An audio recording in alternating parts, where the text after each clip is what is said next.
आ जाइए, मैं कृष्णा आज सभी को स्टैटिक जीके और जनरल स्टडीज का एक लाइव टेस्ट का सेक्शन शुरू करने जा रहा हूं, ठीक है, जिसमें मैं आप लोगों को जनरल स्टडीज के 50 क्वेश्चंस पूछूंगा और उसका एक्सप्लेनेशन दूंगा। ये पार्ट 1 की क्लास है, तेजी से चलेंगे और बहुत सारी चीजें हम लोग सीखेंगे। ठीक है, सबसे इंपॉर्टेंट चीज हमारा एक्सप्लेनेशन पार्ट होगा, जिसमें मैं आप लोगों को 50 क्वेश्चंस का फुल एक्सप्लेनेशन, एक पेज का करीब 50-60 जो है वो फैक्ट्स के बारे में भी बताता चलूंगा। ठीक है, तो सबसे इंपॉर्टेंट चीज होती है कि हम जो जनरल स्टडीज और स्टैटिक जीके बोलते हैं, या फिर होता क्या है, तो एक बार टच कर दूं कि इसमें हम लोग हिस्ट्री, सिविक्स, ज्योग्राफी और पॉलिटी के साथ साथ इकोनॉमिक्स के भी क्वेश्चन सॉल्व करेंगे। सबसे इंपॉर्टेंट चीज होगी कि ये science and technology, art and culture, साथ ही साथ सेंसस 2011 के भी क्वेश्चंस मिलेंगे। इसके अलावा करंट अफेयर्स का भी क्वेश्चन आपको मिलेगा, फिजिक्स, केमिस्ट्री और बायोलॉजी के भी क्वेश्चंस आपको देखने को मिलेंगे। ओवरऑल 12 से 15 सब्जेक्ट्स मिसलेनियस वे में कवर अप किया जाएगा। तो आइए चलिए शुरू करते हैं स्टैटिक जीके का लाइव टेस्ट, जिसमें हम 50 क्वेश्चंस करेंगे। एक और इन्फॉर्मेशन कि मेरी रात में 10 बजे इंग्लिश की प्लस के स्टूडेंट्स की भी क्लास चलती है, याद रखिएगा 10 PM पर रेगुलर। तो इस क्लास में नाउन वगैरह की, pronoun, part of speech, passage, jumble, हर तरह की चीजें हम लोग डिस्कशन करते हैं, और कभी कभी ओकेजनली इस एसएसबी की भी क्लासेस चलाता हूँ। याद रखिएगा ये हमारा टेलीग्राम चैनल है, वाईफाई डिफेंस के नाम से सर्च करिए, इससे जुड़िए। इसमें आपको मिलेगा पीडीएफ, इसमें आपको मिलेगा ढेर सारे लोगों का ग्रुप, आपका डाउट क्लियरिंग सेशन यहाँ पर हो जाएगा। डाउट क्लियरिंग सेशन के साथ साथ आप ऑन डिमांड क्लास भी रख सकते हैं, और तो और सब्सक्रिप्शन की भी पेज यहाँ तैयार हो जाती है। तो इस टेलीग्राम लिंक से जुड़िए। अगर आप सब्सक्रिप्शन लेना चाहते हैं तो अभी लीजिए, क्योंकि आज 25 तारीख और 26 तारीख और 27 तारीख की अगर हम बात करें तो जो है ये डिस्काउंट में चल रहा है। तो जरूर एक बार ये वो सब्सक्रिप्शन लीजिए, जिसमें आपको 6 महीने का, 6 मंथ्स का एक्सटेंशन मिल जाएगा। ठीक है, तो इस क्लास को मतलब इस सब्सक्रिप्शन को जरूर लीजिए, ताकि आपको बेनिफिट हो ही हो। ठीक है, याद रखिएगा अगर आप प्लस का सब्सक्रिप्शन लेते हैं तो आपको लाइव क्लासेस और वीकली टेस्ट सीरीज मिलती है, स्ट्रक्चर्ड कोर्स और अनलिमिटेड एक्सेस मिलता है। लेकिन अगर आप आइकॉनिक लेते हो तो थोड़ा पैसा ज्यादा लगता है, लेकिन इसमें आपको पर्सनल गाइडलाइन, एक्सपर्ट की गाइडलाइन, टेस्ट का एनालिसिस के साथ स्टडी मटेरियल और आपका स्टडी प्लानर भी बना दिया जाता है। मतलब आइकॉनिक बच्चों को थोड़ा सा स्पेशली कोऑर्डिनेट किया जाता है, और इनका कलर भी बदल कर आता है। अगर आप क्लास में आते हैं तो स्पेशल कलर हो जाता है, टीचर को वो दिखता है, और टीचर स्पेशली फोकस भी करते हैं ऐसे बच्चों पर जो लिटरली सीरियस हैं। ठीक है, तो ऐसा नहीं कि डिस्क्रिमिनेशन होगा, ऐसा ये है कि आपको थोड़ा एक्स्ट्रा पेमेंट पर एक्स्ट्रा जो है वो चीजें दी जाती हैं। It's not about payment, because iconic students वो होते हैं जो जॉब कर रहे होते हैं, जो कम टाइम है उनके पास या लास्ट अटेम्प्ट है, और वो सीरियस कैंडिडेट्स होते हैं। तो उनके लिए हम थोड़ा सा और स्पेशली ट्रीट करते हैं कि बंदे का सिलेक्शन हो जाए, लाइफ बन जाए।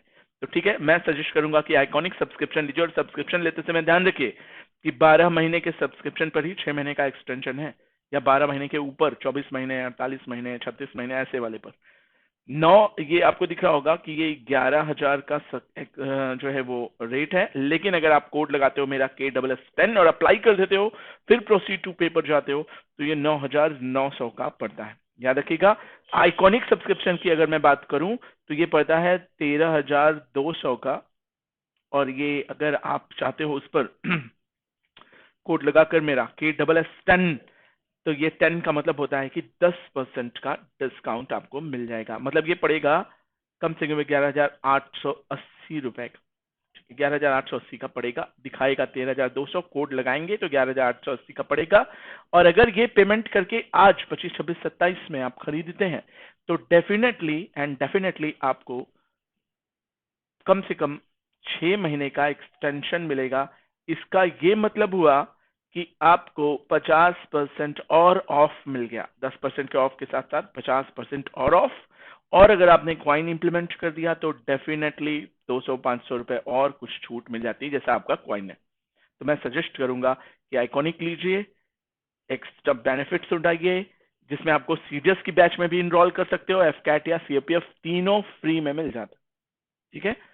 तो ओटीए के बच्चे जो हैं वो सीरियस के लिए ये खरीद सकते हैं, लेकिन एफकैट और सीएपीएफ असिस्टेंट कमांडेंट की भी प्रिपरेशन कर रहे हैं तो आपको ये बेनिफिट करेगा। चलिए आगे, स्टैटिक जीके के 50 क्वेश्चंस का ओवरऑल डिस्कशन के साथ हम लोग क्लास शुरू करेंगे। तो लेट अस स्टार्ट। अगर मैं कहूं द एंड ऑफ इमेजिनेशन नामक पुस्तक निम्नलिखित में से किसने लिखी? देखो ये क्वेश्चन की क्वालिटी होगी कि these questions will be asked in both the languages, it means it will be bilingual proficient questions, means I have written all these questions in Hindi as well as in English also. Means there is no need to worry about कि हम Hindi medium है या English medium है। ठीक है, वैसे तो CDS के बच्चे, ओटीए के बच्चे, ऑफिसर्स जो भी बनने चाहते हैं उनको इंग्लिश आनी ही चाहिए। That's why I have written both the languages. Okay, it is bilingual proficient class, so that's why you'll have to pay attention and try to figure it out which answer should be the right answer. The End of the Imagination is written by which of the author? Arundhati Roy, Sobha Day, Chetan Bhagat या अमिताभ घोष? बता दूं मैं, इनको man Booker prize भी मिल चुका है, सोच कर बताइए कि वो कौन है। टाइम लीजिए अपना, कोई जल्दीबाजी नहीं है मुझे। ऐसे समझ लो रिकॉर्डेड सेशन है तो थोड़ा तेज चलाऊंगा, लेकिन फिर भी चाहो तो कमेंट बॉक्स में कमेंट कर सकते हो। You will have to pay attention only.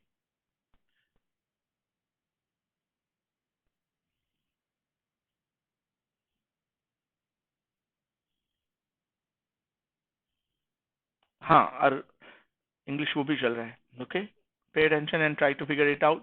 Chetan Bhagat, no, not Chetan Bhagat, and the imagination is written by Arundhati Roy. Okay, Arundhati Roy was the writer who has written this book. ठीक है, The End of Imagination is compendium of essays that brings together 5 of Arundhati Roy's book. 5 किताबों का combination और वो thoughts इन्होंने collect किया हुआ है। ठीक है, इसमें आपको पावर पॉलिटिक्स के बारे में मिलेगा, वॉर टॉक के बारे में मिलेगा, public power of their age, empire, and ordinary person's guide to empire, which includes her widely calculated inspiring writings on US invasions of Afghanistan and Iraq also। मतलब आपको इंटरनेशनल रिलेशनशिप की भी बहुत सारी नॉलेज इसमें मिलेगी। 2016 में ये बुक रिलीज हुई थी। और भी बहुत सारी चीजें मैं बताऊं, जैसे अरुंधति रॉय के बारे में बताऊं, मैन बुकर प्राइज जो इनको मिला था, ये बुक लिखी थी इन्होंने, the God of the small things. इसका पीडीएफ मेरे पास पड़ा है, मैं कभी ग्रुप में आप लोगों को दूंगा। ठीक है, ये 1997 में इन्होंने लिखी थी और यहीं से ये चमक गई और इसके बाद इनकी पब्लिकेशंस जबरदस्त लेवल पर चली और बहुत बेनिफिट उठाया इन्होंने, और बहुत सारी ऐसी सच्चाई खुलकर सामने लिखी बिना डरे। समाज में इन्होंने बहुत सारी ऐसी चीजें, फैक्चुअल चीजें, रियलिस्टिक चीजें लिखी जो काफी बेनिफिशियल होती। तो याद रखिएगा, 2 चीजें हमें इस क्वेश्चन से पता चली कि the end of imagination was written by Arundhati Roy and the god of small thing is also written by Arundhati Roy, for which she got Man Booker Prize in 1997, and that book, The End of Imagination, is written by Arundhati Roy in 2016। चलिए खैर आगे बढ़ेंगे। भारत और Asia का पहला dolphin research centre कहां पाया जाता है? तो कॉमन सेंस है, डॉल्फिन रिसर्च सेंटर सब जानते हो कि इंडिया का एक्वाटिक एनिमल, नेशनल एनिमल जो है, वैसे तो नेशनल एनिमल शेर है, ठीक है, नेशनल बर्ड पिकॉक है, लेकिन एक्वाटिक नेशनल एनिमल की अगर हम बात करें तो वो है डॉल्फिन। और ये कहां पड़ती है? गंगा डॉल्फिन के नाम से जानी जाती है। वाराणसी, हरिद्वार, पटना या देवप्रयाग, किस पर टिक लगाया जाएगा? सोचिए और बताइए। तो स्पीड पकड़ेंगे, कॉर्डेड सेशन जैसे तेज चलना है।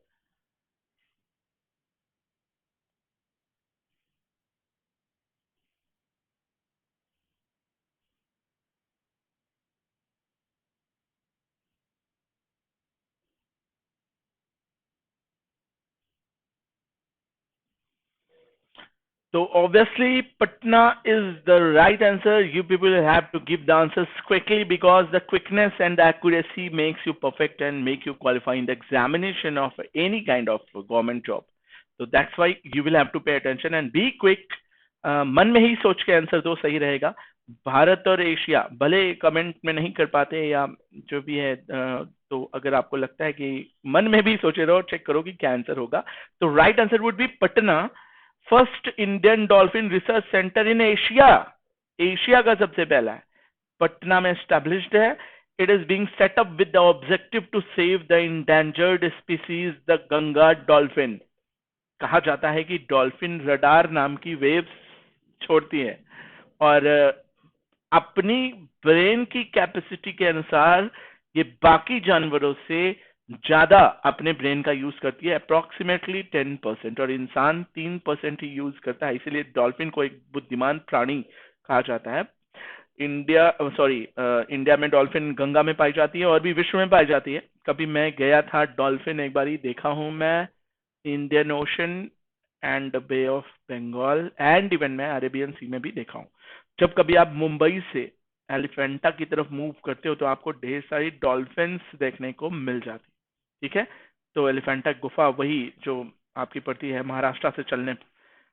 तो डॉल्फिन एक बुद्धिमान प्राणी है, कहते हैं कि ये विस्लिंग भी कर सकती है, ये ब्रेन ह्यूमन से इसकी कॉम्पैटिबिलिटी भी बहुत अच्छी मानी जाती है। तो हम लोग एक और चीज जानेंगे कि 5 अक्टूबर को डॉल्फिन डे मनाया जाता है। बिहार गवर्नमेंट की तरफ से नया एडिशनल नॉलेज ऐड हुआ। Next question, who among the following was appointed as the first deputy speaker of Lok Sabha. बहुत कम लोग इस तरह के क्वेश्चंस पर फोकस करते हैं। पहली सीएम, पहली पीएम सब जानते हो, ठीक है। पहले चीफ इलेक्शन कमीशन जानते हो, इवन पहला इंडियन नेशनल कांग्रेस का अध्यक्ष जानते हो, लेकिन nobody paid attention on Lok Sabha अध्यक्ष, कि भैया लोकसभा अध्यक्ष की भी तो पावर होती है। प्रेसिडेंट और वाइस प्रेसिडेंट और चीफ जस्टिस ऑफ इंडिया के बाद जो चौथे नंबर पर आते हैं यही तो आते हैं। तो इसलिए आपको पता होना चाहिए कि भारत का पहला लोकसभा अध्यक्ष कौन था। लोकसभा पहले उपाध्यक्ष कौन थे, सॉरी अध्यक्ष नहीं उपाध्यक्ष। तो अयंगर थे कि नरहरि राव थे या जे पटेल थे या मावलंगर थे। Who among the following was appointed as the first deputy speaker of the Lok Sabha? Lok Sabha or Rajya Sabha are the two houses, common houses. This is known as a lower house and Rajya Sabha is known as upper house. It was dealt with the president. तो इसमें लोकसभा का उपाध्यक्ष कौन था? तो right answer है अयंगर, बिल्कुल सही है। जीवी मावलंगर गलत आंसर है। मावलंगर दूसरे थे भैया, आयंगर हैं आंसर। देख लीजिए एक बार एक्सप्लेनेशन में मैं समझा दूं कि भैया 4 फरवरी 91 में इनका जन्म हुआ था तिरुपति आंध्र प्रदेश में। फर्स्ट डिप्टी स्पीकर लोकसभा के जो बने वो आयंगर बने। बीए की डिग्री इन्होंने ली, ठीक है, मद्रास से, और कॉलेज के लॉ का एडमिशन लिया। आगे चलकर इन्होंने बहुत सारे प्रोफेशनल वर्क्स किए, और भी बहुत सारी चीजें इनके बारे में अगर पढ़ना चाहो तो पढ़ लो, लेकिन इतना सफिशिएंट है कि पहले लोकसभा के डिप्टी स्पीकर कौन थे? तो आयंगर थे। नेक्स्ट क्वेश्चन का गलत हो गया। निम्नलिखित में से कौन एक एंटीबायोटिक सॉफ्टवेयर नहीं है? एंटीबायोटिक नहीं, सॉरी कंप्यूटर की टर्म है, बायोलॉजी की टर्म नहीं है। एंटीवायरस कौन सा है? कैस्परस्काई, नॉर्टन, लिनक्स या अवास्ट में से कौन सा एक एंटीवायरस नहीं है, मतलब वो एंटीवायरस नहीं है? यार K7 एंटीवायरस सुना है, अवीरा सुना है, ये दोनों तो एंटीवायरस होते हैं। मैंने नॉर्टन का भी एंटीवायरस डाउनलोड करवाया, मेरे कंप्यूटर में वही है। कैस्पर स्काई भी मैंने पिछले साल करवाया था, अपडेट करवाया तो नॉर्टन से करवाया। अवास्ट भी जहां तक मुझे याद है कि यही एंटीवायरस है। तो लाइनेक्स तो ओएस है ना, तो बिल्कुल सही है, याद रखिएगा। लिनक्स या लाइनेक्स जो है ये ओएस है, ना कि एंटीवायरस। याद रखेंगे, Linux is operating system, whereas Kaspersky, Norton, Avast, Avira और K7 are the antivirus of computer. जैसे विंडोज होता है, iOS होता है, मैक ओएस होता है, वैसे लाइनेक्स भी क्या है? ओएस ही है, याद रखेंगे। Android is powered by the Linux operating system. जो आजकल मोबाइल आप यूज करते हो इसी में लाइनेक्स होता है, और ये आपके मोबाइल को ऑपरेट करने में काफी मदद करता है। कभी कभी अपडेट के लिए मांगता है तो लाइनेक्स ही अपडेट मांगता है वो। An operating system is software that manages all the hardware resources. To put it simply, the operating system manages the communication between your software and your hardware. Software और hardware के बीच में compatibility बनाने के लिए Linux का use किया जाता है. Got it? चले आगे बढ़े. देखो तेजी से चलो. That's why I am telling you कि this class will be as a recording session. You have to pay attention, try to figure it out and try to learn it on. बोला कि भैया 79 का क्रिकेट वर्ल्ड कप कौन जीता? तो मैं हल्का सा बता दूं, who has won the cricket world cup of 1979. Australia, West Indies, Sri Lanka या इंग्लैंड? तो मैं बता दूं कि भैया भारत ने जो जीता था, जिस पर एक जर्सी नाम की पिक्चर आ रही है, ये 1983 में कपिल देव जिसमें बहुत फेमस हुए थे, ये था. अगर हम 64 साल के बाद बात करें तो 87 में कौन जीता था? तो बताएंगे कि ऑस्ट्रेलिया. तो इसी के 4 साल पहले भारत के पहले किसने जीता? इनको ब्लैक इंडियंस कहा जाता है. ब्लैक इंडियंस ने जीता था. तो वो ब्लैक इंडियंस कौन है? ऑस्ट्रेलियन नहीं. श्रीलंका और वेस्ट इंडीज. इंग्लैंड नहीं. ब्लैक तो ये दोनों नहीं होते. तो यही दो ऑप्शन बचा. तो अब बताओ, ब्लैक इंडियंस श्रीलंका को बोलते हैं कि वेस्ट इंडीज? तो मैं बता दूं, वेस्ट इंडीज को ही ब्लैक इंडियंस कहते हैं. और याद रखिएगा 1979 का वर्ल्ड कप जो कि प्रोमिनेंट वर्ल्ड कप था, प्रूडेंशियल वर्ल्ड कप था, क्रिकेट वर्ल्ड कप, जो कि वेस्ट इंडीज ने जीता था. किसको हराया था? तो इंग्लैंड को 92 रन से हराया था और वर्ल्ड कप जीतकर 2 बार लगातार जीता. 75 में भी इन्होंने ही जीता था. ठीक है. Same venue where the won their maiden World Cup 1990 1975 beaten Australia. ठीक है. मतलब क्या सीखे? क्रम याद रखेंगे. 1975 को वेस्ट इंडीज जीती, 3 बार जीत चुकी है. 1979 को वेस्ट इंडीज जीती. इस बार वर्सेस था इंग्लैंड के और इस बार वर्सेस था ऑस्ट्रेलिया के. फिर आगे चलकर इंडिया ने जीता 1993 इंडिया. और 1987 में ऑस्ट्रेलिया ने जीतकर अपना रिकॉर्ड बनाया. ये 4-5 याद रखे रहो, सफिशिएंट. विवियन रिचर्ड जो खेलते थे वो गजब के प्लेयर हुआ करते थे. कभी आप लोगों ने शायद खेला हो या देखा हो, जानते हो. चलो आगे बढ़ेंगे. बोला कि भैया निम्नलिखित में से किसने पहली बार भगवत गीता का अंग्रेजी अनुवाद किया? तो मैं बता दूं, इंग्लिश में भी क्वेश्चन पढ़ देते हैं. Who among the following first translated the Bhagavad Gita into English? वैसे तो भगवत गीता लिखी है कृष्ण द्वैपायन वेद व्यास ने. ठीक है. भगवत गीता में श्री कृष्ण ने, जो कि उनके चैरियोटर थे, अर्जुन जो कि महाभारत का हीरो था, उसको उपदेश देते हैं कि भैया देखो, आत्मा अजर अमर है, मारता मरता कोई नहीं, इसलिए जो सामने मारो बाद में देखा जाएगा, धर्म युद्ध है, लड़ लो. तो पहली बार इंग्लिश में किसने ट्रांसलेट किया? जॉर्ज यूल, जो कि कहा जाता है कि इंडियन नेशनल कांग्रेस के अध्यक्ष रह चुके हैं पहले.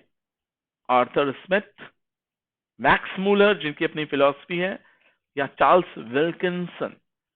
किस पे टिक लगाओ कि जिन्होंने भगवत गीता का अंग्रेजी में अनुवाद किया? What do you think? सोचो मन में और लगाओ जरा क्वेश्चन का आंसर, तो देखूं मैं भी क्या परफॉर्मेंस है.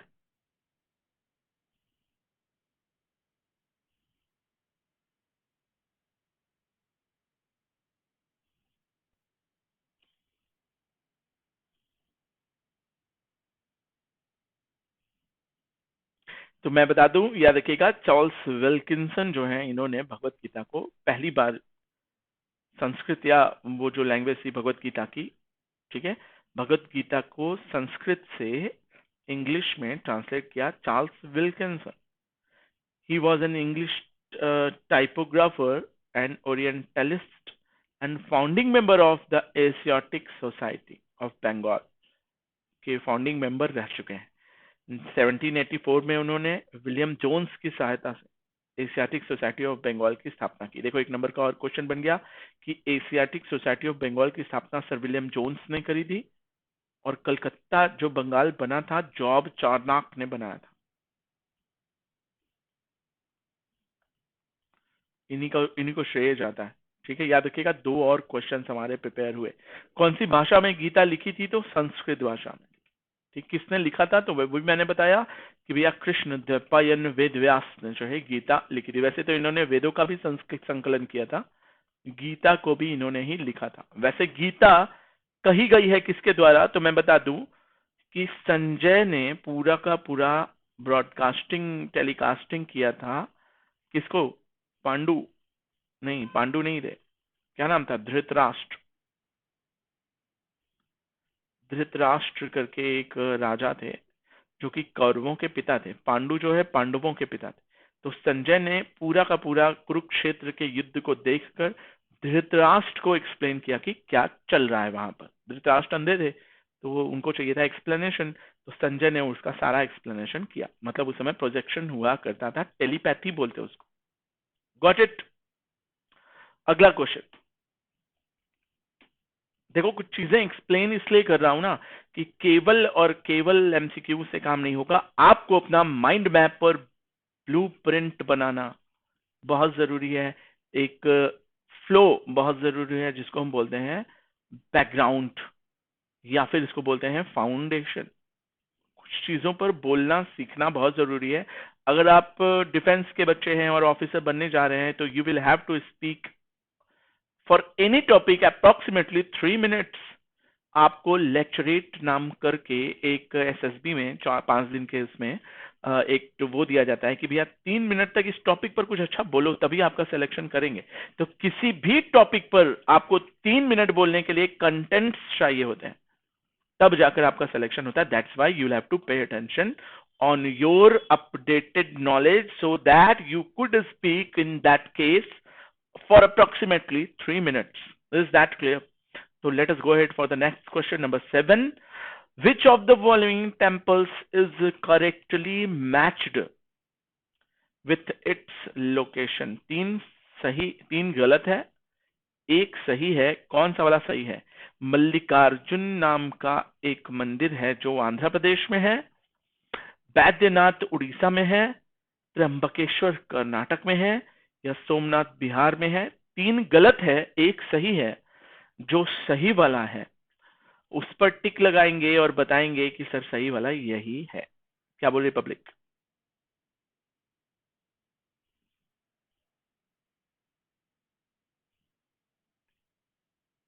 सभी सोचें और कोशिश करें पार्टिसिपेट करने की। मन में ही आंसर दीजिए, लेकिन आंसर जरूर दीजिए। खुद को चेक करिए कि आपका आंसर मेरे आंसर से मैच करता है कि नहीं करता।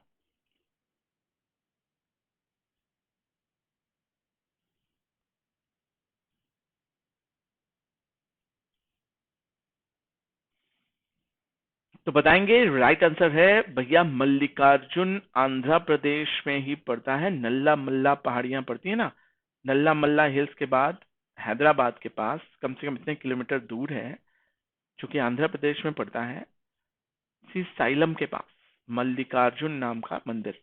अब बताएंगे सोमनाथ कहाँ है, तो बताएंगे वो गुजरात में है। बैद्यनाथ कहाँ है, ढूंढो। कौन सी नदी पर ये मल्लिकार्जुन पड़ता है, तो बताएंगे कि कृष्णा नदी। कैसे याद रखेंगे? अर्जुन और कृष्णा, ऐसे कोलैबोरेट कर दो। आंध्र प्रदेश कैसे याद रखोगे? अंधे थे धृतराष्ट्र। तो मुझे तो एक फ्लो से याद हो गया। अब आपको याद हुआ कि नहीं? You will have to pay attention on air. आगे बढ़े भैया। निमहांस जो है ये है नेशनल इंस्टीट्यूट, NIMHNS।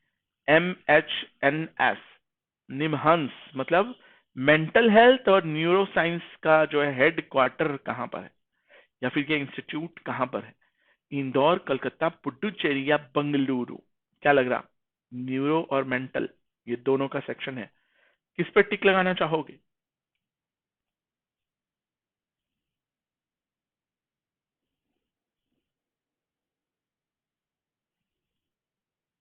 बाकी सभी आंसर दें। अर्का, अनुज, मयंक, कोशिश करिए।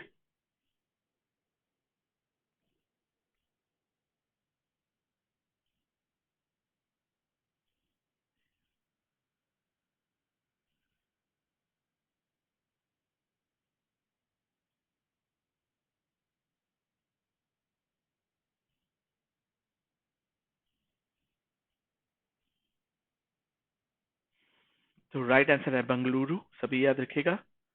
Bengaluru is the right answer. Okay, इसको नोट कर लीजिए, निमहांस जो है इसका फुल फॉर्म होता है मेंटल हेल्थ और neuro science. NIMHANS national institute जो है बंगलुरु में है। It is the apex centre for the mental health and neuro science education in the country. बड़े बड़े लोग यहाँ से पढ़कर साइंटिस्ट, साइकोलॉजिस्ट बनते हैं। This institute operates autonomously, autonomous मतलब स्ववित्तपोषी, under the ministry of health and family welfare. Common sense है कि हेल्थ और फैमिली की तो बात होगी इसमें, न्यूरो साइंस और mental health. It was deemed a central institute of importance in 1994 and it was established in the year of 1974. कब established हुआ है? 74 में। सेंट्रल इंस्टीट्यूट कब बना है? 20 साल बाद, 1994। कहाँ पर है? बंगलुरु में। कौन सी मिनिस्ट्री के अंतर्गत है? तो हेल्थ एंड फैमिली वेलफेयर से संबंधित हो जाता है। व्हाट इट, आगे बढ़े।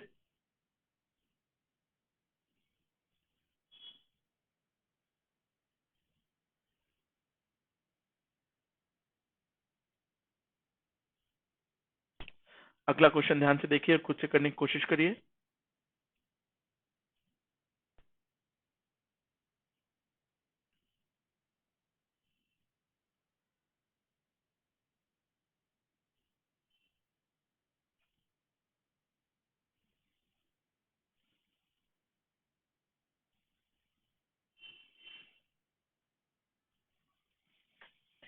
बोला है कि डर्बी ट्रॉफी निम्नलिखित में से किस खेल से संबंधित है? तो डर्बी गोल्फ है, शतरंज है, स्नूकर है या हॉर्स रेसिंग है? देखो डर्बी ट्रॉफी बहुत अच्छा क्वेश्चन पूछ दिया है। अब आप सोचिए और बताइए किस पे टिक लगाना चाहेंगे, किस पे टिक लगाना पसंद करेंगे।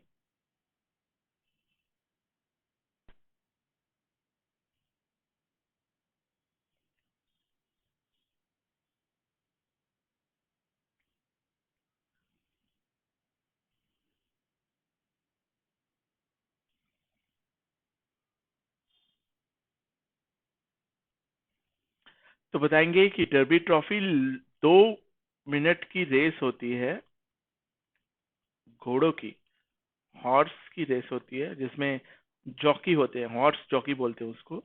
हॉर्स रेसिंग से रिलेटेड है, याद रखिएगा। इसके बारे में पढ़ दूं मैं। केंटकी डर्बी करके लॉन्गेस्ट रनिंग स्पोर्ट्स होता है, is the longest running sports. Longest running sports क्यों यूनाइटेड स्टेट्स में होता है? घोड़े कहते हैं रेस के घोड़े सबसे महंगे होते हैं। डेटिंग बैक टू 1875 से शुरू है। This race is often referred to the run of the roses and has the continuously produced the most exciting 2 minute in sports. Last में कहते हैं ना ब्लैक हॉर्स जीत जाता है। The Derby is the top-ranked race of 3-year-old through thoroughbred horses. घोड़े की race होती है। The race distance is 1.25 miles long. 1 या 1 क्वार्टर के करीब में इसकी लंबी रेस होती है। It is run of the dirt race track at Churchill Downs in Louisville, Kentucky. थोड़ा सा डिटेल है, जाने रहना, बस इतना जाने रहो कि 1875 से ये रेस शुरू हुई। घोड़े की रेस होती है, हॉर्स रेस बोलते हैं। आगे बढ़े।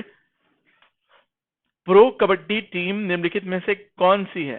प्रो कबड्डी टीम, बाकी आईपीएल है, केवल एक तो जो है प्रो कबड्डी है, बताइए। मुंबई इंडियंस तो मुझे आईपीएल लग रही, दिल्ली नाइट राइडर्स का ही नाम दिल्ली कैपिटल पड़ गया, ये भी आईपीएल ही लग रही। सनराइजर्स हैदराबाद, ये भी आईपीएल लग रही, कि जो तीनों क्रिकेट खेलते हैं। ये तीनों क्रिकेट खेलते हैं, ये भी क्रिकेट, ये भी क्रिकेट और ये भी क्रिकेट। तो बचा एक तेलुगु टाइटंस। याद रखिएगा तेलुगु टाइटंस प्रो कबड्डी खेलते हैं। और सबसे इंपॉर्टेंट चीज कि ले पंगा जो आता था स्टार स्पोर्ट्स पे, ले पंगा जिसमें राहुल करके एक बहुत अच्छा प्लेयर था, तो ले पंगा प्रो कबड्डी टीम का लाइव वो दिखाता था जिसमें कबड्डी खेलने वाले प्लेयर्स थे, जिसमें तेलुगु टाइटंस जो थे वो कबड्डी की लिस्ट में आते हैं। कुल मिलाकर 12 टीम थी। 12 टीम के नाम जरूर याद कर जाइए। आइए चलिए देखते हैं आंसर। भैया Telugu Titans pro kabaddi team है और अदर 3 क्रिकेट टीम्स हैं जो आईपीएल खेलते हैं, Indian premiere league. Dabangg Delhi, Bengal Warriors beat Dabang Delhi to win the season 7, season 7 में प्रो कबड्डी लीग के टाइटल में बंगाल वॉरियर्स जो कि प्रो कबड्डी लीग का टीम है उसने दबंग दिल्लीज को हराया। बोला कि totally 12 teams participated in the season Pro Kabaddi. Mumbai Indians और Chennai Super Kings, Hyderabad Sunrisers, Delhi Capitals, ये सब आईपीएल की 2019 की टीम है। Got it? सुनते चलो, सुनने से ये सब याद होगा।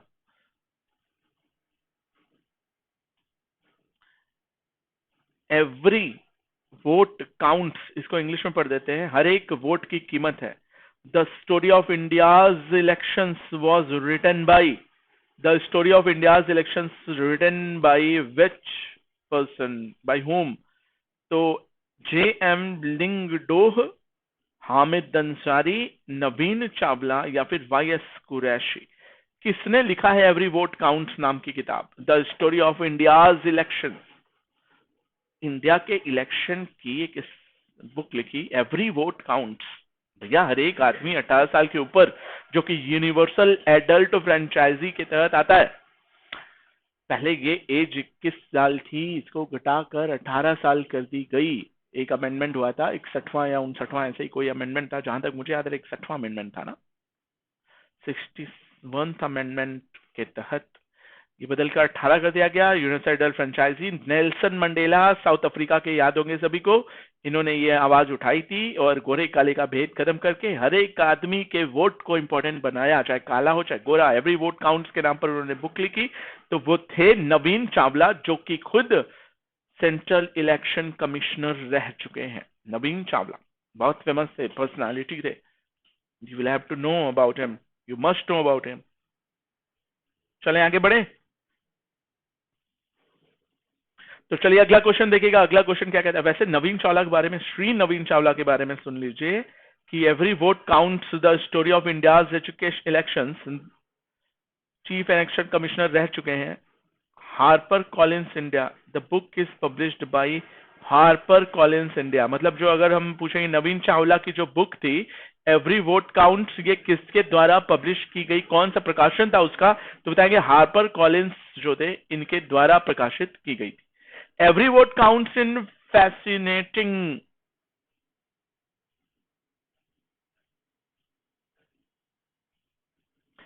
every vote counts in fascinating of in informative account that gives us a okay view of the how electoral machines works in the world largest democracy। अच्छा ठीक है, मतलब इसमें इलेक्शन के बारे में बहुत सारी चीजें इन्होंने बताई होगी।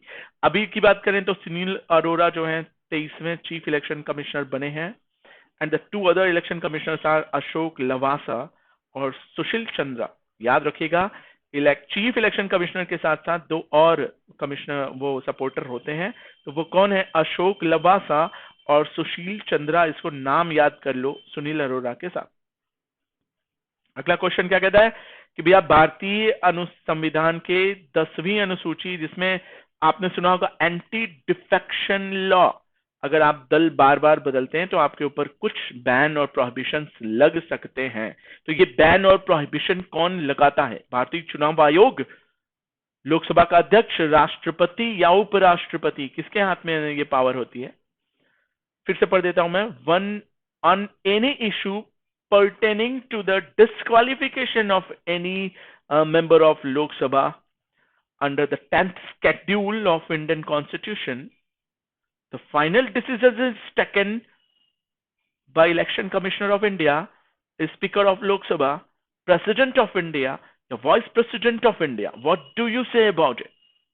क्या बोली पब्लिक? सोचो और बताओ। 10वीं अनुसूची के तहत लोकसभा के किसी भी सदस्य की अयोग्यता संबंधी मुद्दे पर जो फाइनल डिसीजन लेता है वो कौन लेता है? Do it faster.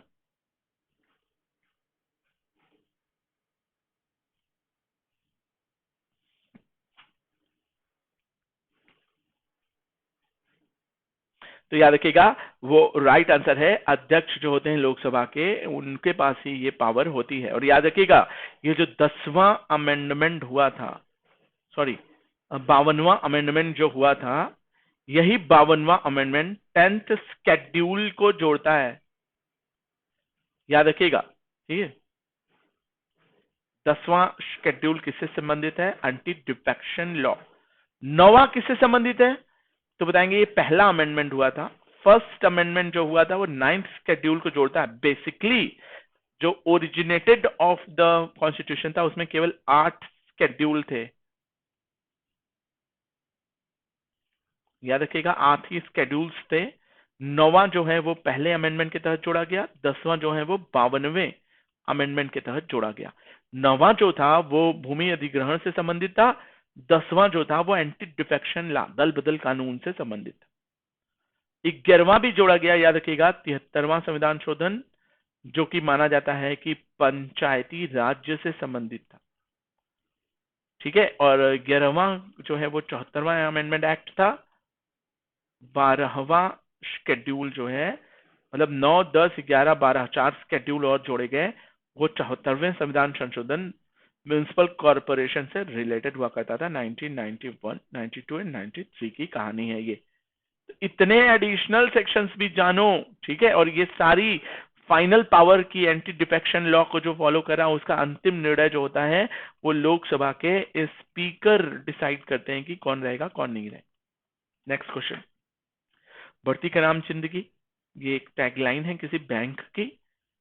पूछ सकते हैं हम किसकी टैगलाइन है। अगर आप टीवी देखते होते हैं और एड वगैरह में देखा होगा तो वो इंडियन है, कॉर्पोरेशन बैंक है, सिंडिकेट बैंक है, या एक्सिस बैंक।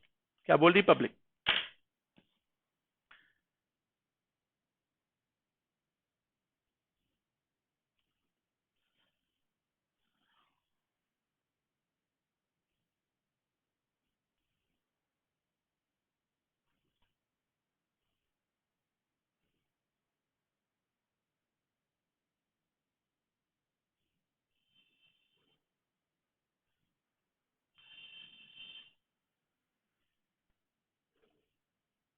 सभी सोचेंगे मन में और आंसर देने की कोशिश जरूर करें। कमेंट में ही, मन में ही, कहीं पर भी दें, लेकिन जरूर कोशिश करें एक बार आंसर देने की। ठीक है, ये चेक करिए कि आपकी नॉलेज किस लेवल पर चल रही है। तो चलिए मैं बता देता हूं, याद रखिएगा हमेशा, सभी याद रखेंगे कि भैया बढ़ती का नाम जिंदगी, ये जो बुक है, सॉरी ये टैगलाइन है, ये टैगलाइन है एक्सिस बैंक की। चलिए आइए एक्सिस बैंक के बारे में थोड़ा जाने। Axis bank was incorporated in 1993 with the name UTI bank. मतलब एक्सिस बैंक का ही पुराना नाम 1993 में UTI था, उसके बाद इसका नाम बदल गया। The bank was promoted in 1993 jointly by specified undertaking of Unit Trust of India, SUUTI, then known as UTI, Life Insurance Corporation of India, General Insurance Corporation of India, National Insurance Company Limited, the New Indian Insurance Company Limited, the Oriental Insurance Company Limited, and the United Indian Insurance Company Limited. The bank changed its name from UTI to Axis Bank with effect from 30th July 2007. मेरी बात समझे? The bank has 5 wholly owned subsidiaries, namely Axis Security and Sales Limited, Axis Private Equity Limited, Axis Trustee Service Limited, Axis Assets Management Company Limited, and Axis Mutual Fund Trustee Limited. तो थोड़ा सा axis bank पर 3 minute बोलने का content तो आपको मैंने दे ही दिया। याद रखिएगा जब भी कुछ पढ़िए, लेक्चरेट को ध्यान में रखते हुए पढ़िए कि एसएसबी में किसी भी टॉपिक पर 3 मिनट बोलना पड़ सकता है और आप कुछ भी नहीं बोल देंगे। आपको अच्छे points with data and fact and conceptual चीजें, एनालिटिकल चीजें बोलनी है। चीज को ध्यान जरूर रखिएगा। तो एक्सिस बैंक पे कभी बोलना हो गया तो यार 3 लाइन तो बोली, मतलब 3 मिनट तो इसको एक्सप्लेन कर ही दोगे ना। Okay, let's go. निम्नलिखित में से किस क्षेत्र ने अपने संतरे के लिए ज्योग्राफिकल इंडिकेशंस को क्या कर दिया, अर्न कर लिया, कि भैया संतरा का जीआई टैग लग गया कि भैया यहीं पे होता है, तरह से पेटेंट हो जाता है। Which of the following region has earned the geographical indications for its oranges? Faiz Faizabad, Coorg, Meerut या फिर वाई नॉट, किस पे टिक लगाना चाहेंगे? वैसे तो संतरा नागपुर में होता है, अब उसी के आसपास वाली कहानी है, सोचिए बताइए।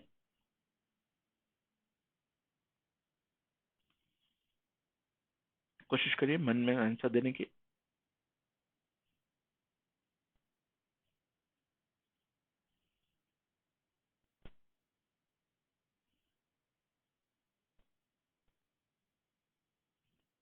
तो याद रखिएगा, अगर आपसे कभी कोई क्वेश्चन पूछे कि निम्नलिखित में से किस क्षेत्र ने अपने संतरे के लिए भौगोलिक संकेत अर्जित किया है, तो वो है कुर्ग, जो कि आपका मतलब महाराष्ट्र से थोड़ा सा कर्नाटक के सेक्शन में पड़ता है। कुर्ग कर्नाटका में पड़ता है। एक्चुअली जब आप मैप देखेंगे तो ये है महाराष्ट्र नागपुर, उसी के ठीक नीचे कर्नाटका कुर्ग है। मतलब ये वाला एरिया जो है वो संतरे के लिए काफी है। अब नागपुर को गया कि कुर्ग को गया जीआई टैग, तो बताएंगे ये कुर्ग को गया। ठीक है, जीआई टैग के बारे में थोड़ा सा पढ़ लेते हैं और नॉलेज रखते हैं कि approved by the Geneva headquartered world trade organisation. World trade organisation की जो हेडक्वार्टर है जेनेवा में, उसने अप्रूव कर दिया कि ये जीआई टैग कुर्ग को दे दो संतरे के लिए। A GI tag recognizes the place of origin of a product and the specific qualities or meant of product associated with it। जैसे ऐसे समझो कि बंगाल, कहते हैं ना बंगाल का रसगुल्ला, और उड़ीसा में भी रसगुल्ला बोलते हैं। अब दोनों ने क्लेम कर दिया कि यार रसगुल्ला तो हमारी ओरिजिन है, बंगाल ने कहा नहीं हमारी है। अब बंगाल बिहार उड़ीसा तीनों एक थे, मतलब आज से कुछ सौ साल पहले अंग्रेजों के जमाने में, बाद में अलग अलग हुआ ना। अब बंगाल बिहार उड़ीसा की जन्म एक जोग्राफिकल एरिया भी एक है। अब इसको लेकर होगी बहस कि भैया ये रसगुल्ला है किसका। क्लेम किया बंगाल ने, उड़ीसा ने, फाइनली क्या हुआ, बंगाल जीत गया, कोर्ट ने जिता दिया इसको सबूत और साक्ष्यों के दम पर। फाइनली अब रसगुल्ला बंगाल का हो गया। तो व्हाट डू यू से कि ऐसे ही कई सारी चीजों को लेकर product of origin, origin of the product कहाँ से है, place of the origin of the product, तो कुर्ग से ही संतरे को जोड़ दिया गया फाइनली। अब कभी भी संतरे का नाम होगा तो उसकी the place of the origin of the product is known, the संतरा, the oranges of it should be Karnataka Coorg, ना कि नागपुर महाराष्ट्र। कहते हैं नागपुर के संतरे, नहीं अब से कुर्ग के संतरे कहेंगे। ठीक है, acting as a certification, it is a way of ensuring that the similar products from the elsewhere cannot be sold under this name, और कहीं से नहीं बेचा जाएगा। The tag is valid for the decades, 10 साल के लिए valid है, after which it can be renewed for another 10 years, 10 साल के लिए renew भी किया जा सकता है। In India, GI tag is governed by the geographical indication of the goods act, that is known as registration and the protection act, which came into the existence in 1999। इसको note कर लीजिए और एक अच्छा इंपॉर्टेंट क्वेश्चन प्रिपेयर हो। चलिए आगे बढ़ते हैं। इतनी चीजें जो बता रहा हूं सब सुनो और देखोगे तो कम से कम दिमाग में, अनकॉन्शियस सबकॉन्शियस माइंड में ये सब चीजें आती रहती हैं, दिमाग तेज होता है इन सब चीजों से।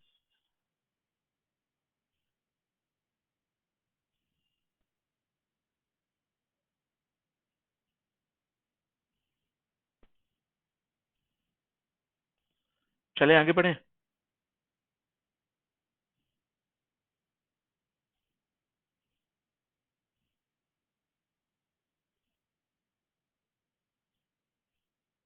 अगला क्वेश्चन क्या कहता है, लैंडलॉक देश क्या होता है समझो, इसके चारों तरफ पानी नहीं होता। जैसे अगर हम भारत की बात करें कि लैंडलॉक राज्य क्या है, तो बताएंगे ये जो मध्य प्रदेश है ये चारों तरफ से लैंड से घिरा है, वाटर कहीं नहीं है इसमें।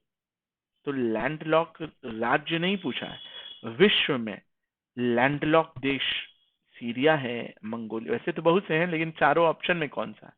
इरिट्रिया है, तुर्की है, मंगोलिया है या सीरिया है? सोचो और बताओ लैंडलॉक्ड देश कौन सा है। क्या बोल रही public?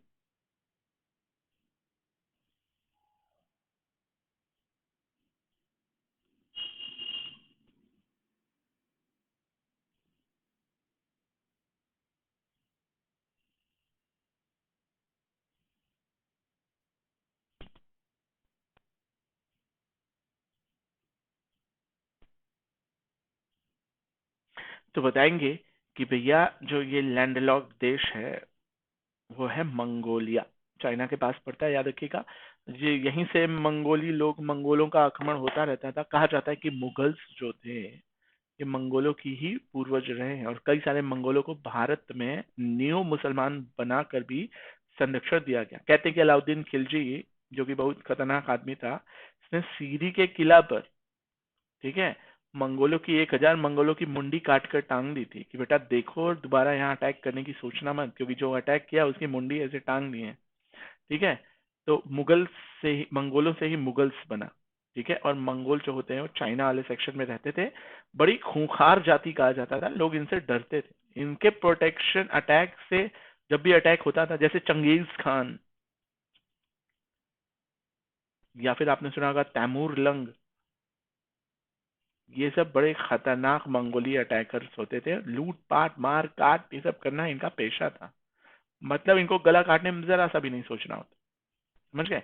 The landlocked country in eastern Asia between Russia to the north and the China to the south. मतलब इधर से चाइना और इधर से रशिया के बीच में मंगोलिया पड़ता है, इधर से कजाकिस्तान पड़ता है।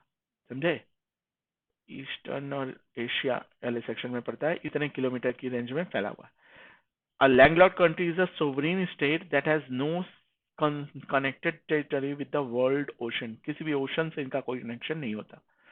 Of all the countries of in the world, 79 of them are landlocked. कुल मिलाकर पूरे विश्व में, sorry, 49 landlocked countries. Depending on the degree of growth, language barriers, and the other factors, the economic drawback of the being landlocked can be alleviated. देखो, पहली बात कि समुद्र नहीं है तो इकोनॉमिकल बैकग्राउंड खराब होगा, अच्छी उपज भी नहीं होगी। लैंडलॉक्ड है, उपज अच्छी हो भी सकती है तो मतलब ऑब्वियसली वो ट्रेडिंग इंटरनेशनल नहीं कर सकते, जिसकी वजह से जीडीपी उतना अच्छा नहीं होगा, तो डेफिनेटली ये अटैकर्स हो जाते। कॉमन सेंस है। जैसे अगर हम बोलेंगे ब्रिटेन ने ही पूरे विश्व में क्यों शासन किया, तो ब्रिटेन अनुपजाऊ सेक्शन था, चारों तरफ से पानी से घिरा हुआ है, और यहाँ पर ठंडी पड़ती है, अच्छी प्रोडक्शन भी नहीं होती, तो इसको करना क्या पड़ेगा?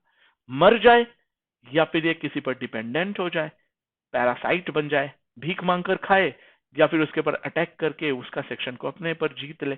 तो इसका एक नेचुरल कारण था ब्रिटेन का कि इसको सरवाइव करने के लिए बाकी देशों पर अपना वर्चस्व स्थापित करना पड़ा। बहुत बड़ी कहानी है, कभी इंग्लैंड के बारे में पढ़ना, जिसको हम कहते हैं कि ये लोग अलीट लोग होते हैं। कारण उसके पीछे कई सारे हैं। 9 of the 12 countries with the lowest SDI are landlocked. कहा जाता है कि 12 में से हर एक 9वीं कंट्री, कुल मिलाकर 9 कंट्री, उनकी ह्यूमन डेवलपमेंट इंडेक्स बहुत स्लो है। देखा गया है अभी तक कि जितने भी लैंडलॉक कंट्रीज हैं, उनका ह्यूमन डेवलपमेंट इंडेक्स, मतलब हैप्पीनेस, डेवलपमेंट, ग्रोथ, मतलब मनी एंड एवरीथिंग में, ये हर चीज में क्या है, हेल्थ वगैरह में बहुत पीछे रह गए हैं। ये ह्यूमन डेवलपमेंट इंडेक्स आपको याद हो, महबूल उल हक और अमर्त्य सेन ने मिलकर जो है ये इंडेक्स निकालना शुरू किया था। चलिए खैर आगे बढ़ते हैं। इंफॉर्मेटरी चीजें जरूर बताता हूं मैं, भले ही टाइम लगे या कुछ हो, बट आप एक बार सुनेंगे इस क्लास को तो डेफिनेटली बेनिफिट होगा। चले आगे। चलिए, जो बच्चे सुन रहे हैं ध्यान से और साइलेंट लर्नर्स बने हैं, उनको सीखने को मिलेगा। आइए, दक्षिण एशिया का एकमात्र सक्रिय ज्वालामुखी, मतलब एशिया पूरा है, उनमें से इस पोर्शन में South Asia, North Asia, East Asia, West Asia, Middle Asia, तो ये वाले एशिया, साउथ एशिया की बात कर रहा है कि भैया साउथ एशिया में बहुत सारे देश आ जाएंगे। इन सारे देशों में कौन से ज्वालामुखी को हम एक्टिव वॉल्केनो में रखते हैं? वैसे तो 3 वॉल्केनो होते हैं। एक्टिव जो हर समय उद्गार मारता रहता है, एक होता है डोरमेंट। डोरमेंट क्या होता है? जो एक बार उद्गार मार के सुस्त पड़ गया है, कभी भी उद्गार मार सकता है। एक होता है डेड, क्या वो जिंदगी में कभी भी उद्गार नहीं मारेगा, it will never erupt, it will never show it's volcanic eruption, तो उसको बोलते हैं डेड। मे बी कि कभी उठ जाए तो डोरमेंट, और जो हर समय उठता रहता है एक्टिव। तो दक्षिण एशिया में पाए जाने वाले देशों में म्यांमार हो गया, इसमें इंडिया हो गया, इंडोनेशिया हो गया, बहुत सारे देश आ गए, श्रीलंका हो गया, बांग्लादेश हो गया, तो बहुत सारे देशों में कौन से देश में एक सक्रिय ज्वालामुखी है? दिनोदार हिल्स है, बंजर द्वीप है, तोमाश है, या नारकोंडम है? इंग्लिश में पढ़ेंगे, दिनोदार हिल्स, बैरन आइलैंड, तोशम हिल्स, या नारकोंडम आइलैंड। तो राइट आंसर बंजर होगा। बैरन आइलैंड, जो कि इंडिया के साउथ एशिया में पड़ने वाले, अंडमान में पड़ने वाला एक बैरन आइलैंड है, एक नारकोंडम। यही दो सक्रिय ज्वालामुखी हैं, जिनमें से बैरन आइलैंड सक्रिय है, नारकोंडम डेड है, जो कि दोनों इंडिया में पड़ता है, इंदिरा पॉइंट, छोटा निकोबार और अंडमान के पास। याद रखोगे भारत में भी वॉल्केनिक एरप्शंस होते हैं, और भी साउथ एशिया के पूरे सबसे बड़े लेवल पर होता है। ओके, चलो आगे बढ़ेंगे, अगला क्वेश्चन। चलो बैरन आइलैंड्स के बारे में पढ़ लेते हैं थोड़ा सा। साउथ एशिया में पड़ता है, इंडिया का एक्टिव वॉल्केनो है, 135 किलोमीटर पोर्ट ब्लेयर के करीब में पड़ता है, अंडमान निकोबार के आइलैंड।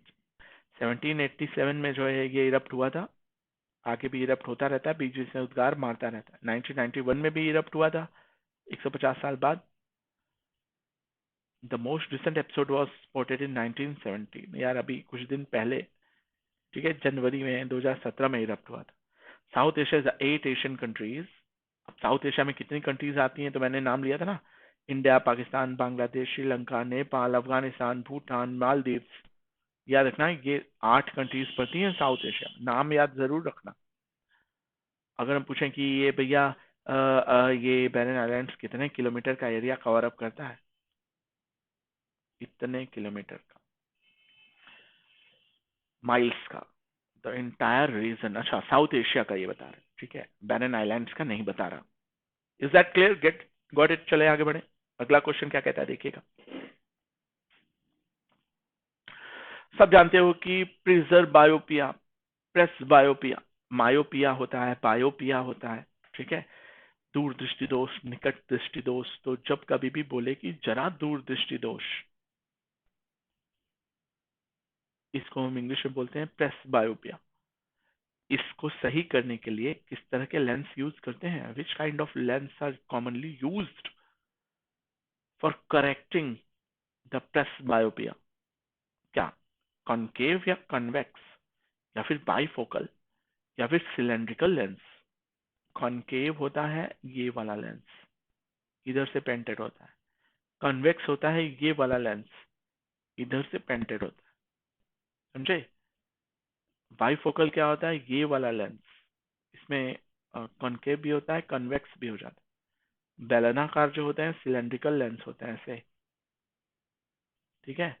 तो अब आपसे पूछ रहा है कि प्रेस बायोपिया मतलब कि जरा दूरदृष्टि को सही करने के लिए चारों में से किस पर टिक लगाओगे? तो नाम से लग रहा है बायोपिया, बाई, बाई मतलब दो, तो द्विफोकल lens, bifocal lens is used, bifocal lens is used to correct, ठीक है, got it everybody? Next question. In this defect, both near and far objects are not clearly visible. दूरदृष्टि और पास दृष्टि दोनों गड़बड़ होती है। कभी देखा होगा किसी के चश्मे में आधा सर्कल ऐसे बना होता है, ठीक है, ये जो होता है वो निकट के लिए होता है, और ऊपर अलग लेंस होता है, तो उसको बोलते हैं दूर। जब कभी भी दोनों बाइफोकल बनाते हैं तो ऐसा चश्मा बनाते हैं, देखा होगा कभी ऐसा चश्मा, किसी के दादा वादा का होता है, दूर का भी सही है, पास का भी सही हो जाता है। ओल्ड एज डिजीज होती है due to the losing power of the accommodation, it can be removed by using a bifocal lens, bifocal lens. Next question.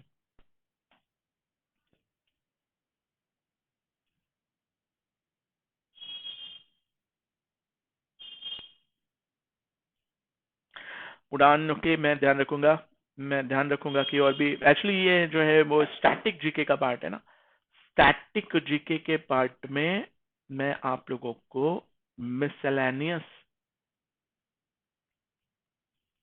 पढ़ाता हूं, जो कि फिजिक्स, केमिस्ट्री, बायोलॉजी के साथ साथ हिस्ट्री, सिविक्स, ज्योग्राफी और इकोनॉमिक्स, करंट अफेयर्स और हर तरह के क्वेश्चंस को कवर करता है। तो कुछ इसमें आपके PYQs भी हो जाते हैं, ठीक है, इसमें कुछ मॉडल पेपर भी आ जाता है, ठीक है, और भी बहुत सारी चीजें रिपीटेड हो जाती हैं और बेनिफिशियल होती हैं। जैसे क्वेश्चन आया क्या कि प्रदीप कुमार बैनर्जी, जिनको लाइफ टाइम अचीवमेंट ESPN की तरफ से मल्टी स्पोर्ट्स पुरस्कार मिला, वो किस गेम से संबंधित थे? प्रदीप कुमार बैनर्जी, तीरंदाजी, हॉकी, फुटबॉल या निशानेबाजी? Pradeep Kumar Banerjee, who bagged the ESPN Multi Sports Award for the Lifetime Achievement, is related to archery, hockey, football या शूटिंग? किस पे टिक लगाओगे?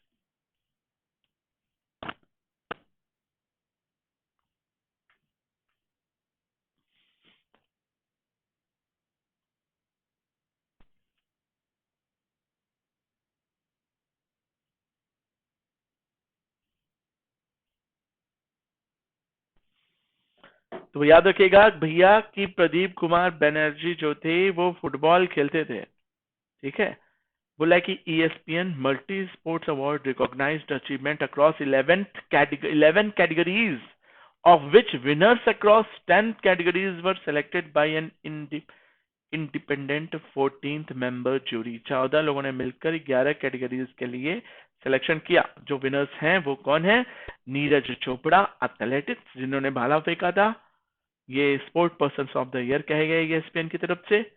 PV संधू जो बैडमिंटन खेलती हैं, sports person of the year female की तरफ से मिला, मतलब मेल और female sport person of the year Neeraj Chopra और PV संधू। आगे बैडमिंटन में भी एक और मिला सानिया नेहवाल को, फिर से किस चीज के लिए? Come back of the year, काफी दिन बाद वापस आई।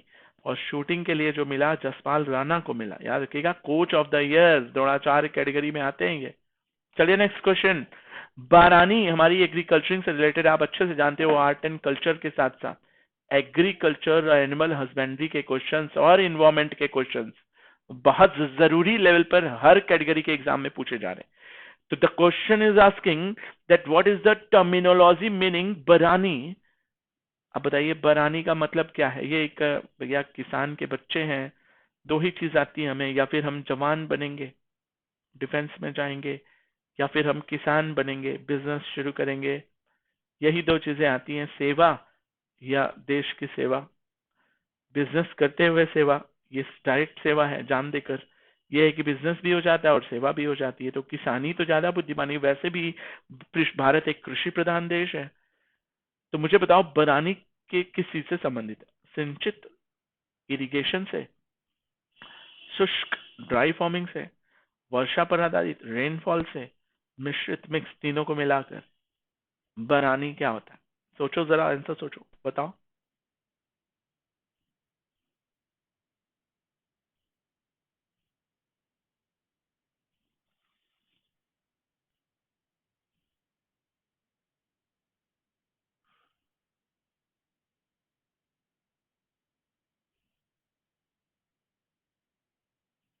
तो याद रखिएगा वर्षा,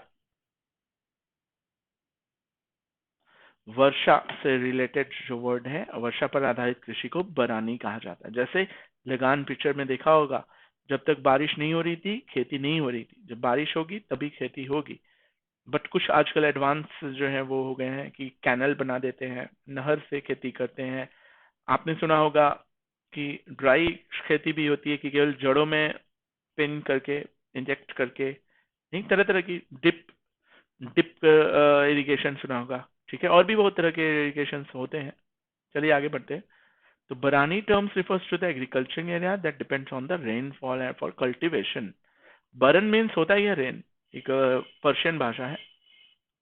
Rainfed areas commonly known as the Barani Tract count for about the 1/4 of the total chopped area of Punjab. Punjab के सेक्शन में देखिए ज्यादा बारिश होती है। अल्ट्रासोनिक ध्वनिया वे ध्वनिया ने जिसमें आवृत्ति होती है, चलिए सुन लीजिए। एक होती है इंफ्रासोनिक, जो कि 20 हर्ट्ज से नीचे होती है, लेस होती है, उसको इंसा बोलते हैं। आउडिबल सुना होगा, 20 से 20,000 हर्ट्ज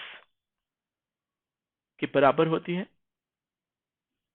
अब ये क्वेश्चन पूछ रहा है कि अल्ट्रासोनिक क्या होती है, तो बताएंगे अल्ट्रासोनिक जो होती है वो ऑडिबल से ज्यादा, मतलब 20,000 से लेकर और ऊपर तक जो जाती है उसको अल्ट्रासोनिक कहा जाता है। कुत्ते बिल्ली ये सब सुन लेते हैं। तो 20,000, 20 के मतलब 20,000, के मतलब 30। मैंने बोला कि मेरी सैलरी 30 के है, तो इसका मतलब क्या हो जाएगा? 30,000। अगर मैं कहूं कि मेरी सैलरी 91 के है, तो आप बताएंगे 91,000। तो के का मतलब होता है 30। तो 20 के का मतलब होता है 20,000 हर्ट्ज। तो जब कभी भी 20,000 हर्ट्ज से ज्यादा होता है, हायर देन 20,000, तो वो होता है अल्ट्रासोनिक। इंफ्रासोनिक क्या होता है? 20 हर्ट्ज से कम, तो उसको बोलते हैं इंफ्रासोनिक। और 20 से 20,000 के बीच में ऑडिबल होती है, याद रखना। तो इसलिए ऑप्शन ए सही होगा। फ्रीक्वेंसी क्या होती है? The number of the waves that passes on the fix point two until time. अरे ये होता है ना, वेवलेंथ सुना होगा कि तेजी से जाते हैं, कितने सेकंड में कितनी वेवलेंथ बनी, उसको बोलते हैं फ्रीक्वेंसी। इसमें आयाम होते हैं, आपने सुना होगा, एल्टीट्यूड्स होते हैं, और नहीं, तरह तरह की वेवलेंथ होती है। तो इंफ्रासोनिक अभी बताया मैंने कि 20 से कम। ऑडिबल साउंड क्या होता है? 20 से 20,000। अल्ट्रासोनिक क्या होता है? 20,000 से ज्यादा। डॉग और कैट सुन सकते हैं, ऑडिबल आदमी सुन सकता है, और जो इंफ्रासोनिक है वो भूकंप और वॉल्केनिक इरप्शन से निकलती है। नेक्स्ट क्वेश्चन, सब जानते हो IIF male athlete of the year award किसको गया? और गया भी तो हुसैन बोल्ट को गया। हुसैन बोल्ट ने अभी तक ये अवार्ड कितनी बार जीता? सोचकर बताओ।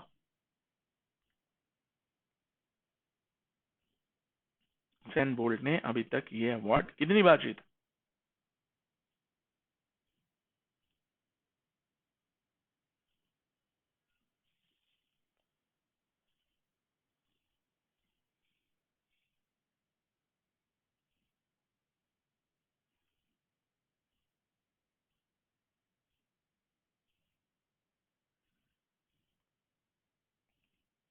तो बताएंगे कि भैया हुसैन बोल्ट ने 6 बार अभी तक ये जीता है। देख लो एक बारी कौन कौन से सन में।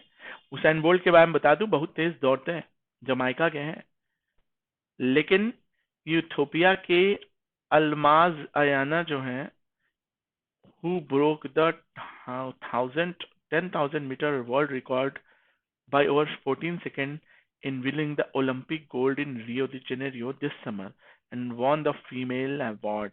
तो हुसैन बोल्ट ने, जो आईएएएफ के male athlete of the year रहे हैं, जमाइका के हैं, 6 बार जीता। 8 में, 9 में, 11 में, 12 में, 13 में, 16 में। इस बार का रिकॉर्ड इनका टूटा, किसने टूटा? इथियोपिया के अल्माज आयाना, याद रखना। सत्यनामी आंदोलन के संस्थापक या लीडर कौन थे, जो कि 19वीं शताब्दी के मध्य भारत में शुरू किया गया था? नारायण गुरु, हरिदास ठाकुर, घासीदास या केशव चंद्र सेन? कौन थे वो?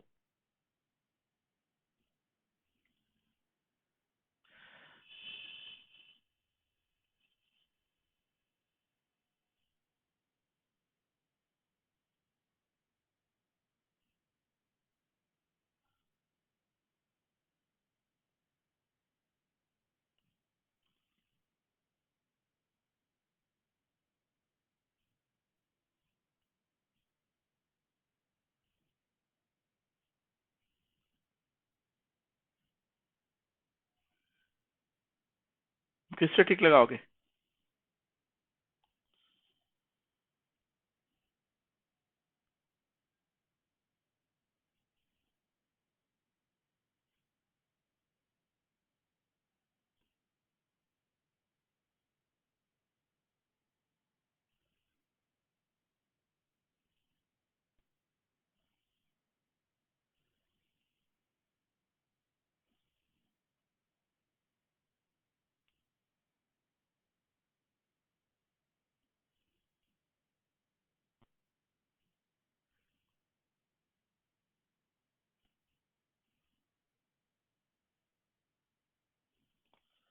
तो बताएंगे राइट आंसर होगा गुरु Ghasidas.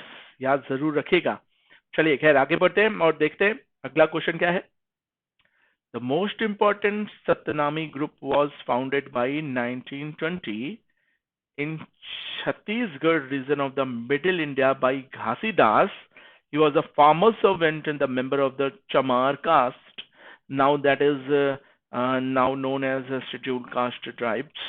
Okay, the path of the true name that is known as Satnam. Okay, Ghasidas is remembered for having thrown images of the Hindu gods onto the rubbish heap. अच्छा ठीक है. He preached the code of the ethical and the dietary self-restraint of the society, equality. Okay, and so many other questions are also there. I would like to teach you all these things, but now the time has gone for the other section and it will take time. चलिए आइए कुछ और last के questions देखते हैं। जैसे last question है कि निम्नलिखित में से कौन सा नृत्य यूनेस्को की अमूर्त विरासत की सूची में है?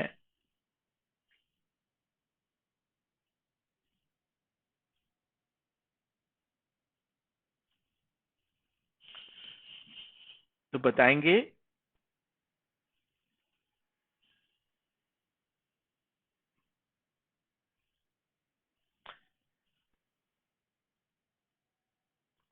कि भैया यूनेस्को की अमूर्त विरासत की सूची में जो है वो आपका आता है डी, जिसको हम बोलते हैं छाऊ डांस। कहाँ का पड़ता है छाऊ नृत्य? यूनेस्को की 2010 की लिस्ट में डाला गया था। इंटेंजिबल हेरिटेज, जिसे छुआ नहीं जा सकता।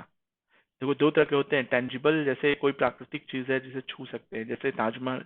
लेकिन यूनेस्को की एक हेरिटेज साइट है जो इंटेंजिबल होती है, जैसे छाऊ नृत्य छुआ नहीं जाता, फील किया जाता।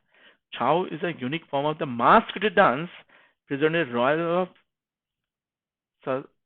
सरायकेला फ्रॉम झारखंड। ठीक है। This dance employs the deity animal. Deity मतलब क्या? भगवान, animal, bird, hunter, rainbow, night और फ्लावर के लिए हो सकता है। देखोगे मास्क लगाए हुए लोग हैं और महिषासुर मर्दनी का यहाँ पर परफॉर्म कर रहे हैं। Got it?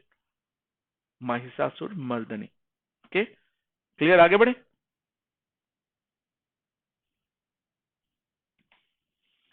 संविधान के भारत के संविधान के किस अनुच्छेद के अनुसार मंत्रिपरिषद सामूहिक रूप से लोकसभा के प्रति उत्तरदायी होता है? कौन से आर्टिकल के तहत ऐसा होता है? According to which article enshrines in the constitution of India shall the council of ministers be collectively responsible to the Lok Sabha? किस पर टिक लगाएंगे? तो राइट आंसर होगा आर्टिकल 75 के तहत। याद रखिएगा। एक क्वेश्चन आता है कि 17वीं लोकसभा के मंत्रिमंडल में वित्त मंत्री के रूप में किसे नियुक्त किया गया? 17वीं लोकसभा में वित्त मंत्री कौन थे? सीतारमण, अमित शाह, स्मृति ईरानी या राजनाथ सिंह? तो राइट आंसर ऑप्शन ए होगा। बताएंगे निर्मला सीतारमण वित्त मंत्री बन गई हैं। देखा होगा आपने कि 17वीं लोकसभा मंत्रिमंडल में निर्मला सीतारमण को जो है फाइनली दिया गया। In the recent finance minister in the present Lok Sabha, she forayed into politics in 2008, member of BJP, and many other work she has done with Narendra Modi. And now finally she got uh, finance ministry. She was earlier in defense ministry. The second woman to hold the post since Indira Gandhi. Indira Gandhi के बाद ये दूसरी औरत है जिन्होंने defence में अपना बोलबाला बनाया है। देखो एक अच्छा क्वेश्चन का आंसर यहाँ प्रिपेयर हुआ है। आइए अगला क्वेश्चन देखते हैं। अगला क्वेश्चन क्या, आज की क्लास कंप्लीट करते हैं।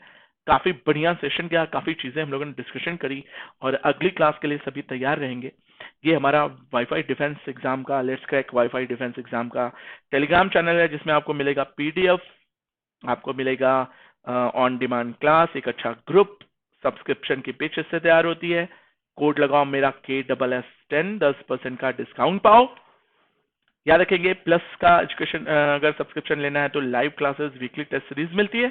आइकॉनिक लेते हो तो आपको पर्सनल गाइडलाइन, एक्सपर्ट की गाइडलाइन, अच्छा स्टडी मटेरियल, स्टडी प्लानर के साथ साथ टेस्ट का भी एनालिसिस मिल जाता है। याद रखेंगे कि 12 महीने का सब्सक्रिप्शन अगर लेना है तो 11,000 का पड़ता है, लेकिन कोड लगाएंगे KSS10 तो 10% का डिस्काउंट, मतलब कि 9,900 का पड़ेगा। लेकिन अगर आप आई प्लस के बजाय आइकॉनिक लेना चाहते हो तो आइकॉनिक पर स्विच करेंगे, एक बटन आती है और वहां देखेंगे 12 महीने का दिखाएगा 13,200 का, लेकिन कोड लगाते ही KSS10 10% का इंस्टेंट डिस्काउंट, मतलब 1,320 रुपए कम हो जाएगा, तो ये पड़ेगा 13,880 का।